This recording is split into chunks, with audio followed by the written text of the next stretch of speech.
bienvenue à l'Espace Saint-Michel pour cette soirée avec débat du film La Maquisarde de Nora Hamdy.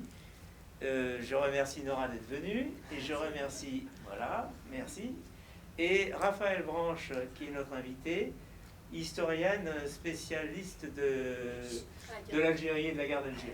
Bonsoir, merci beaucoup. C'est un très beau film, très sensible et très pudique, qui, pour les côtés algériens, je trouve, est vraiment très respectueux et remarquable de pudeur, et on comprend l'intensité de ce qu'ont vécu les Algériens pendant cette nuit coloniale entre 1830 et 1962. On est une génération qui commence à parler, donc c'est un petit peu la nouveauté.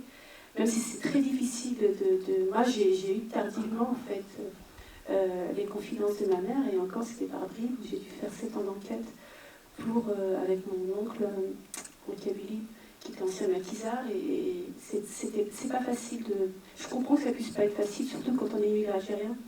Une famille algérienne après 62 qui arrive en France. Bon, après la guerre, c'était pas simple, mais... je pense que la parole commence vraiment à se libérer des deux côtés. J'ai vu le film pour la deuxième fois ce soir. En fait, au début, je voulais juste rester pour voir tous les passages en kabyle que je n'avais pas compris la première fois. Et puis finalement, je suis restée jusqu'au bout. Je trouve ce film admirable, vraiment, enfin, unique. Vraiment, j'en ai vu beaucoup des films sur la guerre d'Algérie, en fait. Et j'avais déjà beaucoup aimé le livre. Mais vraiment, enfin, c'est déjà ce que vous avez dit. Enfin, je pense que c'est une économie de moyens qui est très impressionnante narrativement. Le choix, tous les choix, enfin beaucoup de choix que vous avez faits sont autour de l'économie de moyens, de l'économie de la démonstration. Il y a beaucoup de très très gros plans. Globalement, c'est un huis clos, donc voilà, tout ça, ça va vers le concentré. Mais un concentré qui donne quand même à percevoir une diversité, une pluralité.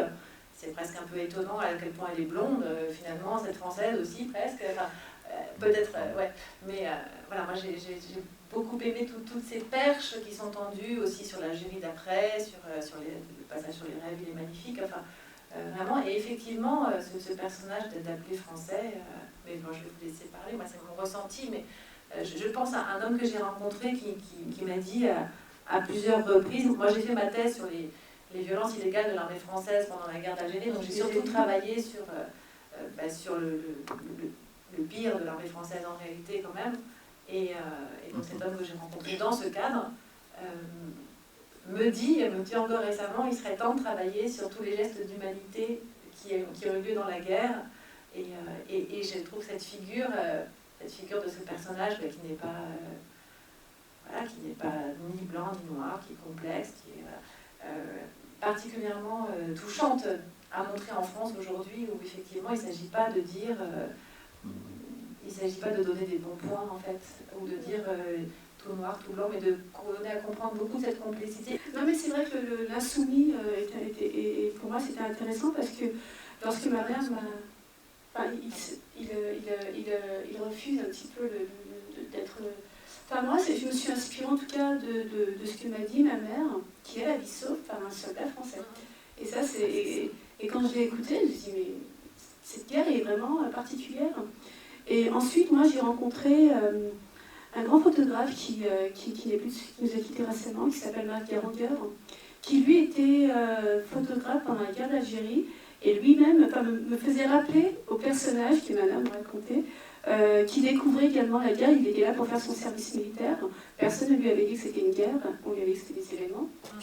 Et finalement, il a vu des horreurs, et j'étais très heureuse qu'il m'ait donné cette photo pour illustrer une prisonnière d'un camp. Garanger, il était appelé du contingent. Il était chargé en fait de faire les photos au moment où l'armée française décide... Enfin, la guerre d'Algérie, c'est un grand moment de comment est-ce qu'on peut dire ça, de rattrapage en fait pour l'Algérie coloniale sur plein de points. Construction de routes, construction d'écoles, campagne de vaccination, et puis aussi identification de la population et donner des papiers à tout le monde. Bon, et la problématique des papiers dans le film, mais de fait, on ne savait pas forcément qui étaient les gens en Algérie en fait. Et donc lui, il a participé à ce moment où il s'agissait de donner des pièces d'identité aux gens en fait, pour qu'on sache qui était qui. Et rien de tel qu'une pièce d'identité avec une photo. Donc il a été chargé de photographier les femmes, et notamment pour certaines d'entre elles, leur demander d'enlever leur voile pour la photo. Et donc il racontait souvent, il racontait volontiers à quel point certaines de ces femmes, sans parler, juste en le regardant dans l'objectif, lui signifiaient toute la violence qu'il était en train de leur infliger, comme ça, juste comme ça. Et après, donc, il a fait de ces photos des livres qui s'appellent Femmes d'Algérie, il a fait des expositions, et certaines, effectivement, des regards assez redoutables vers la caméra, vers son objectif. Et c'est vrai que ça me fait penser à la scène du film où on a des portraits de femmes dans elles sont féminines. Maintenant que je sais qu'elle a référence à Garanger, je la vois parce qu'effectivement, c'est exactement des portraits de Garanger, là, en fait, qu'on voit. Et par rapport au film, je trouve bien, c'est que la violence est surtout suggérée.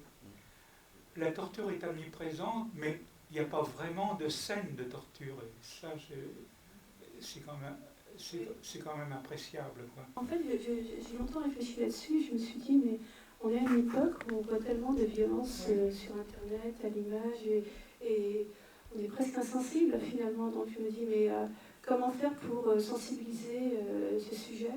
Et je me suis dit, moi j'aime beaucoup le cinéma asiatique pour ça, c'est qu'ils montrent toujours les conséquences des actions. Et je me suis dit, il fallait montrer les conséquences de la violence à travers la torture, le viol, les regards, l'humiliation.